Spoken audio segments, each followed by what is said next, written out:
प्रदेश में बीते चुनाव में 103 विधानसभा सीटों पर हार के बाद भाजपा ने इस चुनाव में उन सीटों पर ही पहले उम्मीदवार उतारने का फैसला किया है ताकि वहां भाजपा प्रत्याशी को तैयारियों का समय मिल सके।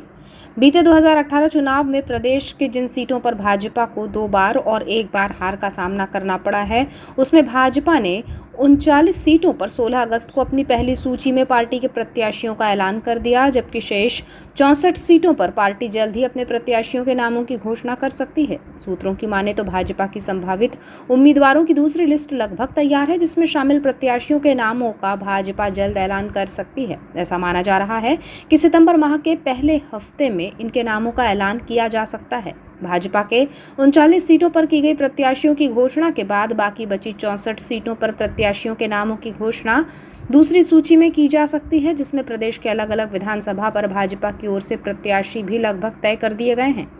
हालांकि अधिकृत घोषणा तो भाजपा ही करेगी, लेकिन मीडिया सूत्रों के हवाले से बालाघाट जिले की कटंगी विधानसभा से पूर्व सांसद बोध सिंह भगत प्रत्याशी संभावित प्रत्याशी हो सकते हैं, जो भाजपा के सर्वे में फिट पाए गए हैं, जिससे पार्टी उन्हें ये अवसर प्रदान कर सकती है। चूंकि प्रदेश की वर्तमान परिस्थिति और लंबे समय से प्रदेश की सत्ता में होने से भाजपा के खिलाफ एक सत्ता विरोधी लहर होना लाजमी है, कारण भाजपा 2018 जैसी स्थिति नहीं चाहती है और यही कारण है कि उसे हर समझौता स्वीकार है और वो उन्हीं चेहरों पर दाव लगा रही है जो भाजपा को विधानसभा पर जीत दिला सकते हैं,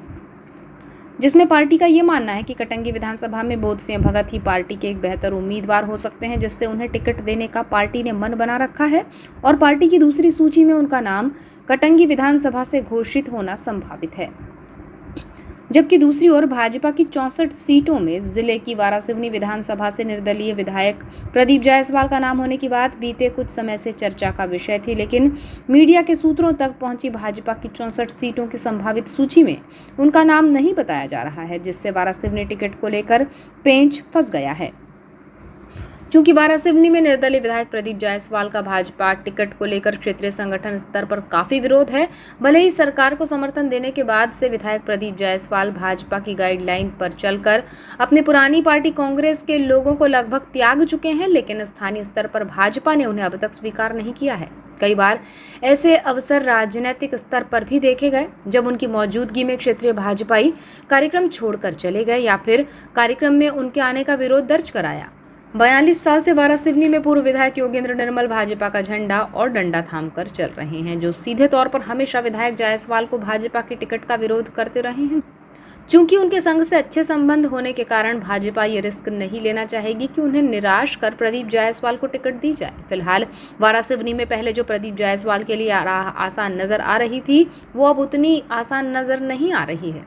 बीते दिनों ही पूर्व विधायक डॉक्टर योगेंद्र निर्मल ये साफ कह चुके हैं कि यदि पार्टी वारासिवनी से प्रदीप जायसवाल को प्रत्याशी बनाती है तो भाजपा मतदाता के घर तक जाकर विरोध करेगी। अब तक न तो विधायक प्रदीप जायसवाल क्षेत्रीय भाजपाई से तालमेल बिठा सके हैं और न ही वरिष्ठ स्तर पर पार्टी ने समन्वय बनाने का कोई प्रयास किया है, जिससे वर्तमान तक वारासिवनी को लेकर पेंच फंसा हुआ ही नजर आ रहा है।